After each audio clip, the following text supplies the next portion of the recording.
opinión, vamos empezando, Norman, acusan los mismos que defienden, y yo lo he señalado, qué lástima que el presidente no me dio la palabra en la mañana, pero yo iba a señalar que los mismos que defienden a Genaro García Luna son los que ahora hablan de persecución política contra Murillo Karam.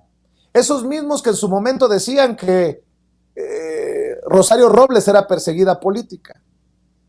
Esos mismos que extrañamente son los damnificados de los privilegios y de los dineritos del gobierno anterior. Bueno, esa es mi opinión. ¿Cómo ves toda esta situación, toda esta guerra de narrativas, de cobertura y sobre todo lo que se ha desprendido con las declaraciones del fiscal, las del propio presidente y todo resultado del informe entregado por la Comisión de la Verdad para el caso Ayotzinapa, Norman Pearl? Es muy fácil encontrar una protección y se habla de una persecución política, ¿no? Bueno, Ricardo Anaya se dice perseguido político, Alito Moreno, patán, ¿no? Individuo se dice perseguido político. Entonces ya es un clásico, ¿no? Ya es un clásico asumirse como perseguido político, en virtud de que ellos pertenecieron a regímenes pasados y que el gobierno del presidente López Obrador, en su concepto, en su opinión, está haciendo una persecución. Pero bueno, esto no deja de ser una defensa burda, pero finalmente es una defensa. Desde el mismo momento que se entrega Murillo Karam, dice que es un evento político, ¿no? ¿Por qué? Porque es una salida fácil, ¿no? No hay que manejar mucha explicación, no hay que decir tantas cosas, simplemente soy un perseguido político. Y se acabó. Es una condición que están explotando al máximo y bueno, llegará hasta donde la opinión pública se los avale, ¿no? Pero yo creo que la mayoría de la gente tiene muy claro lo que está pasando y tiene muy claro que esos delitos no son fabricados, que son reales. Digo, hablar, por ejemplo, de Ricardo Anaya y su, el Mr. Moches, ¿no? El señor Moches, que era típico, que todos los diputados lo decían, que bueno, había evidencia. Ricardo Anaya desde Querétaro tenía toda una problemática porque hacía cosas similares, ¿no? Le dieron a vender unos terrenos del gobierno y él aprovechó y se los vendió a su suegro, ¿no? A precios pues, de risa. Y bueno, un tipo es un delincuente, ¿no? Y lo mismo sucede con Alejandro Moreno, que ahora ha sido identificado en sus fechorías por por los audios. Y bueno, en el caso de Murillo Karam, pues está muy claro que hubo un ocultamiento de la información, por lo menos, ¿no? Y en esa información estaba integrada la participación del gobierno, de autoridades policíacas, del ejército, etcétera, que bueno, pues tienen una connotación, pues, delictiva, ¿no? Entonces, eso hay que decirlo con mucha amplitud, Vicente. Así es, Marcelino Gómez Brenes. Yo creo que no deberíamos de cansarnos de señalar a esos que siguen defendiendo lo indefendible, que dicen, pues se sostiene la verdad histórica, como dice Ciro Gómez Leiva, los Carlos Marín que siguen pidiendo que los padres se disculpen con Murillo Karam y que agradezcan la investigación de Tomás Herón de Lucio, los Sergio Sarmiento que ponen en tela de juicio todo esto, los López Dóriga. No debemos de cansarnos, porque además son los que seguirán en la defensa de esto que creo que no tiene un final cercano. Yo pregunto, después de la caída de Murillo Karam, ¿quién sigue? Y la pregunta es, ¿también estará Osorio Chong? Hoy el presidente dijo que no estaban Cienfuegos, que no estaba Peña Nieto, pero de ahí para abajo, ¿quién? Mi querido Marcelino, escucho tus opiniones. Como tú dices, Vicente, pues no podemos cansarnos, solo dijo el presidente López Obrador, no se cansaron todos estos años los padres de los 43, no se han rendido ni se van a rendir. La verdad histórica no se sostiene con nada. lo que muestra y los cambios de la verdad histórica, lo que nos quisieron vender, pues es que los que nos quisieron vender esa idea y esa falsa verdad, pues están involucrados hasta el tope en esta situación.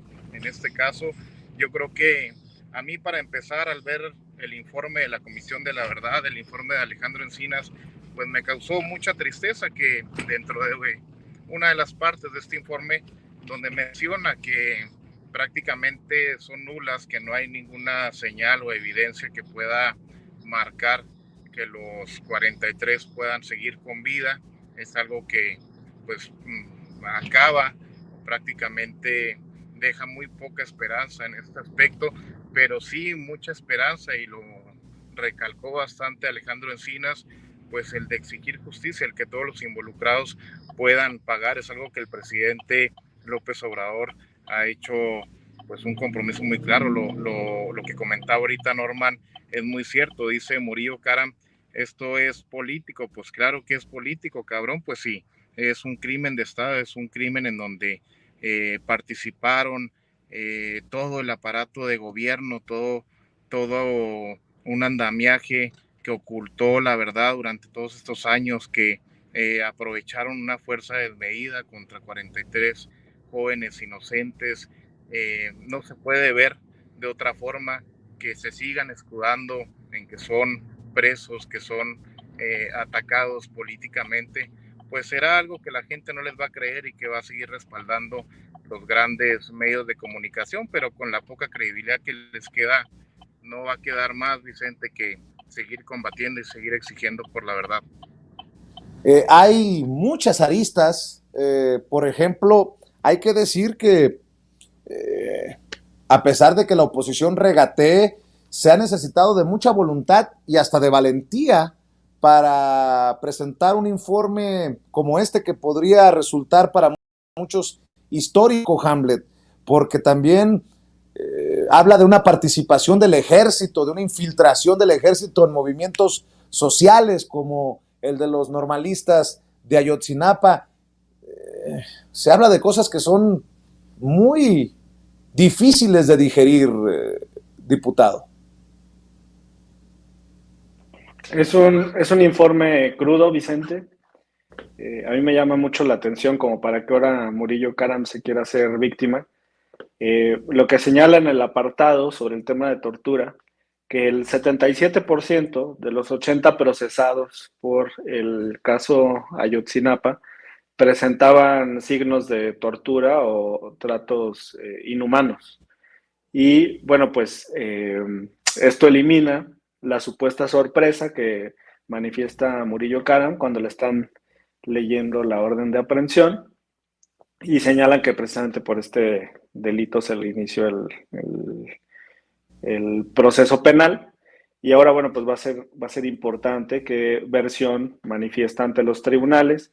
También se dio a conocer el audio en el que él sale a tomar la responsabilidad de la investigación. Digo, eso está en la propia Constitución y también en la ley orgánica de la Fiscalía, pero él lo manifestó de manera verbal, es decir, no delegó la actuación sobre alguno de sus fiscales, sino que la asumió de manera personal. Esto refuerza la responsabilidad constitucional que existe para el fiscal, en ese entonces el Procurador General de la República, y es un informe que habla con la verdad. A mí me parece que lo importante aquí es la manera en la que Alejandro Encinas y el gobierno del presidente López Obrador están anticipando una posible condena internacional. Normalmente estos casos relacionados con desapariciones y con el uso de las instituciones para aniquilar a las personas llegan hasta la Corte Interamericana de Derechos Humanos. Hay un caso